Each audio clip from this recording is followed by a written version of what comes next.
Students, how are you all. आज हम पाठ 15 पन्ना का त्याग, जो एक पन्ना क्या है, एक महिला का नाम है जिन्होंने किसका त्याग किया है और कैसे त्याग किया, वो इस पाठ में हम ध्यानपूर्वक पढ़ेंगे। पाठ पढ़ने से पहले हम इन शब्द अर्थों को जो शब्द अर्थ हैं उन्हें हम ध्यानपूर्वक देखेंगे और इन अर्थों को यानी इन शब्दों के जो अर्थ हैं उन्हें समझने की कोशिश करेंगे। मर्दानी, मर्दानी का मतलब क्या होता है? मर्दों जैसा काम करने वाली, मर्द मतलब पुरुष, पुरुषों की तरह काम करने वाली। दृष्टि का अर्थ होता है नज़र। पातकी, पातकी मीन्स पापी। स्वेच्छा, स्वेच्छा का क्या अर्थ है? अपनी इच्छा से, मन मर्जी। कालग्रस्त, कालग्रस्त का अर्थ क्या होता है? मृत्यु को प्राप्त होना या जिसकी मृत्यु हो जाती है। निधन, निधन का अर्थ होता है मृत्यु। षड्यंत्र, षड्यंत्र का क्या अर्थ है? साजिश। जैसे कोई षड्यंत्र रचता है ना, किसी कार्य को, कोई गलत काम होता है तो पूरा उसे करने के लिए षड्यंत्र रचता है, साजिश रचना जिसको कहते हैं। खंडर, टूटे हुए घर। निष्कंटक, निष्कंटक का क्या अर्थ है? कांटे रहित, बाधा रहित, बिना किसी बाधा के, बिना किसी रुकावट के। अनभिज्ञ, अनभिज्ञ मतलब अनजान, जिसे किसी बात का कोई ज्ञान ना हो, यानी कि जिसके बारे में वो नहीं जानता हो, अनजान। निरापद मतलब जिसमें कोई आपत्ति नहीं हो, या इसे हम सुरक्षित भी कह सकते हैं। भेदिए, भेदिए मीन्स भेद करने वाला, जैसे कि कोई घर की बात को दूसरों को बता देता है तो वो घर का भेद दूसरों को बताने वाला क्या कहलाता है? भेदिए। बारी, बारी क्या होती है? इसमें बारी का क्या अर्थ है? सफाई कर्मी, जो सफाई का कार्य करता है, जो सफाई का काम करने वाले कर्मचारी को क्या कहा गया है? बारी। शयन कक्ष यानी सोने का कमरा, सोने का कमरा मतलब जहाँ पर जो आराम किया जाता है वहाँ पर। निद्रा मग्न, निद्रा का क्या अर्थ है? नींद में डूबा हुआ। निद्रा मग्न, निद्रा मतलब नींद, मग्न मतलब उसमें डूबा हुआ, तो नींद में डूबा हुआ। तो हम शुरू करते हैं। बुंदेले हर बोलों के मुँह, हमने सुनी कहानी थी, खूब लड़ी मर्दानी, वह तो झांसी वाली रानी थी।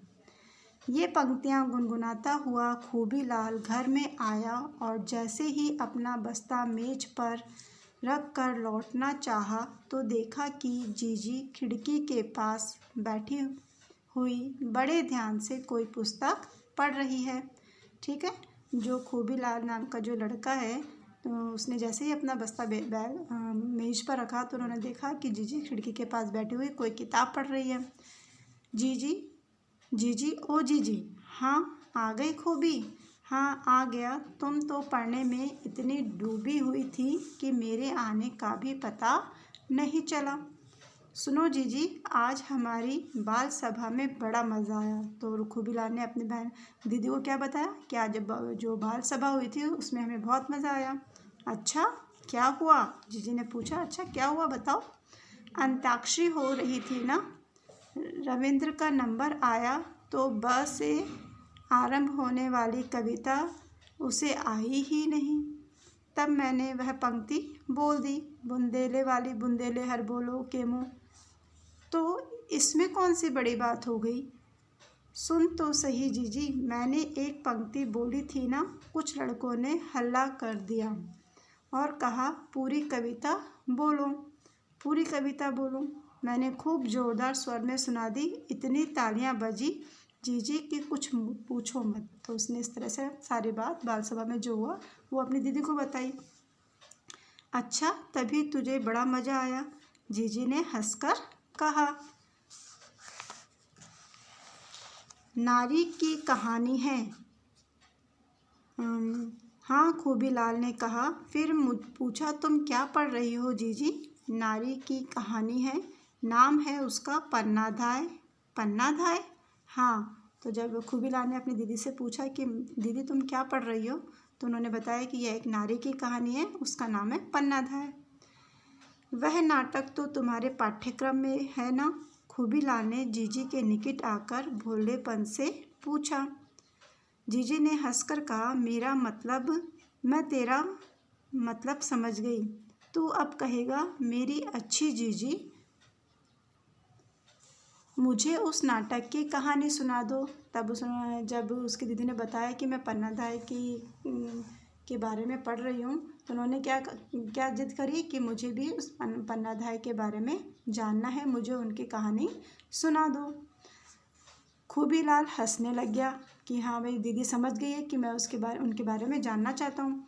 सुनो खूबी, झांसी की रानी लक्ष्मीबाई, रानी दुर्गावती, बेगम चांद बीबी, अहिल्या भाई इत्यादि तो वे महिलाएं हैं जिनके पास शक्ति थी, संगठन का बल था, मगर मैं जिस नारी की कहानी कह रही हूँ उसका महत्व इस दृष्टि से अधिक है।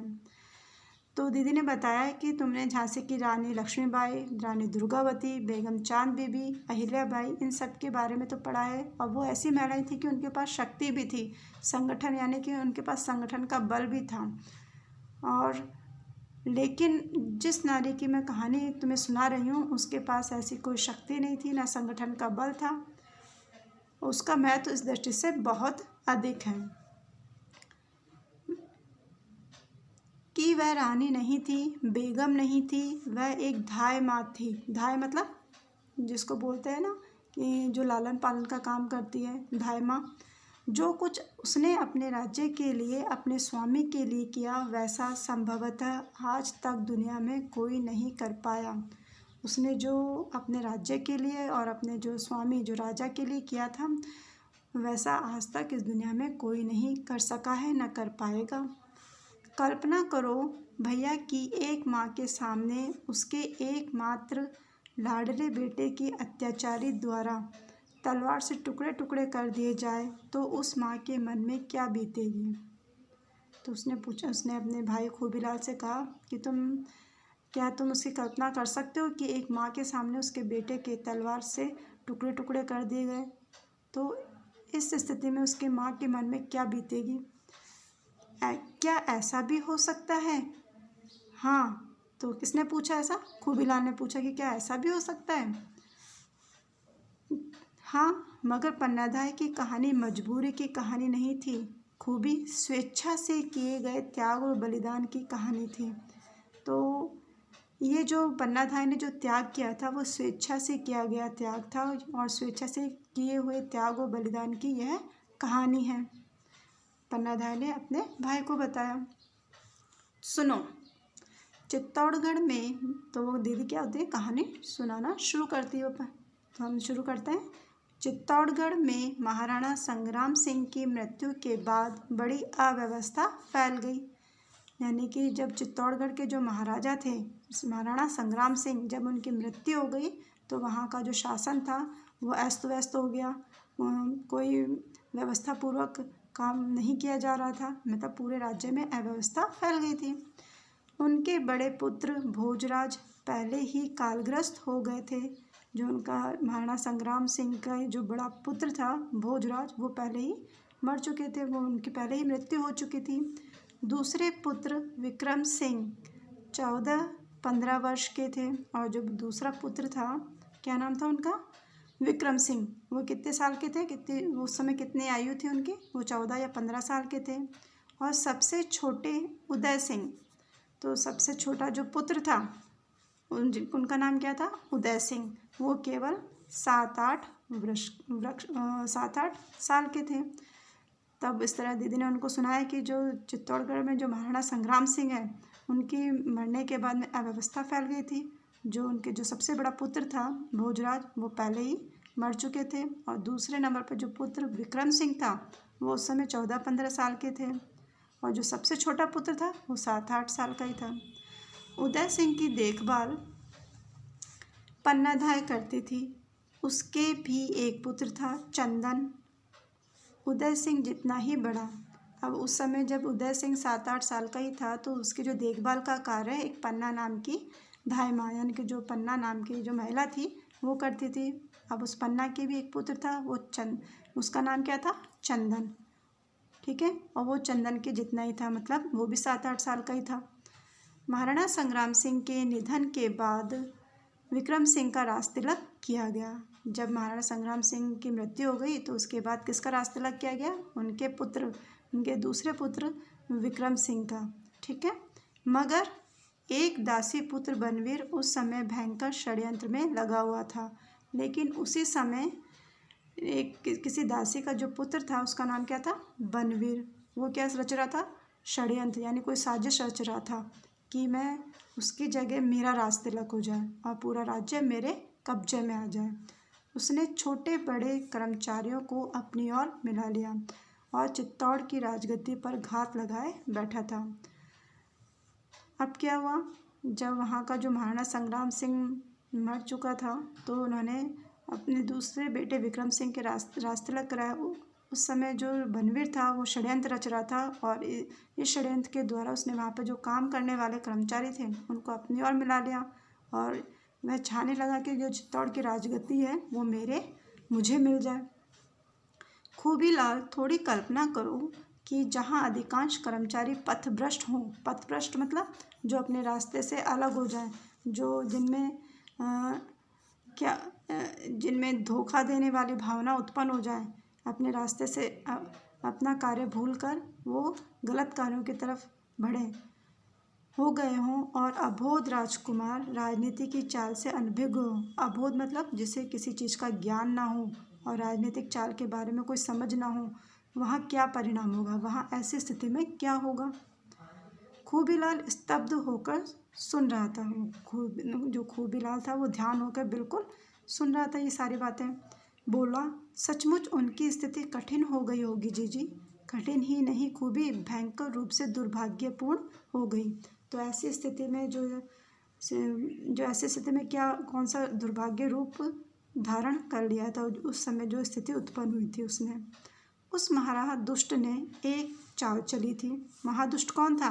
बनवीर। उसने क्या चली थी? चाल। नवरात्र में उसने सारे चित्तौड़ में नाच रंग का आयोजन कराया था। तो नवरात्रि जब चल रहे थे तो पूरे चित्तौड़ राज्य में उसने एक आयोजन कराया नाच रंग का और उसमें विशेष रूप से दोनों राजकुमारों को बुलाने की योजना बनाई थी।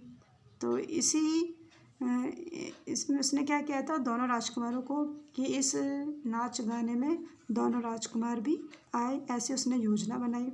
अच्छा,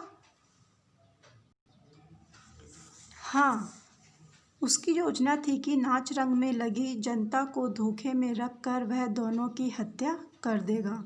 अब क्या हुआ? तो उसने जो योजना बनाई थी उसके अनुसार उसने सोचा था कि नाच रंग में तो पूरी जनता का ध्यान कहाँ होगा? नाच रंग में होगा और धोखे में वह दोनों भाइयों की हत्या कर देगा और उसका मार्ग निष्कंटक हो जाएगा। तो अब उसने क्या सोचा था कि पूरी जनता का जो ध्यान किस में होगा? नाच रंग में, और वह इन दोनों राजकुमारों की हत्या कर देगा और उसका रास्ता क्या हो जाएगा? साफ हो जाएगा बिना किसी बाधा के। ठीक है, विक्रम सिंह तो उस धोखे में आ गया, मगर उदय सिंह पर पन्नाधाय ढाल बनकर छाई हुई थी। अब पन्नाधाय जो थी वो उदय सिंह की देखभाल का कार्य करती थी। इस धोखे में विक्रम सिंह तो आ गया, लेकिन उदय सिंह की रक्षा के लिए कौन उसकी ढाल के रूप में कार्य कर रही थी? पन्नाधाय। इसलिए वह उसे धोखे में नहीं फंसा सका। बनवीर भी जानता था कि जब तक पन्नाधाय है तब तक उदय सिंह को धोखे से मारना संभव नहीं होगा। और बनवीर ये जान चुका था कि जब तक पन्नाधाय उदय सिंह के साथ है तब तक उदय सिंह को नहीं मारा जा सकता। उधर पन्नाधाय को भी पता लग गया था कि नगर व्यापी नाच रंग के बीच हत्याकांड करने वाला है। लेकिन इस बीच पन्नाधाय को यह मालूम पड़ चुका था कि बनवीर ने षड्यंत्र रचा है और इस षड्यंत्र के द्वारा वह दोनों राजकुमारों को मारना चाहता है, मगर वह उदय सिंह को लेकर कहीं बाहर भी नहीं जा सकती थी। लेकिन इस स्थिति में जो पन्नाधाय थी वह उदय सिंह को लेकर कहीं बाहर भी नहीं जा सकती थी, क्योंकि चारों तरफ क्या लगा हुआ था? पहरा लगा हुआ था। ठीक है बच्चों, समझ में आ रहा है आपको?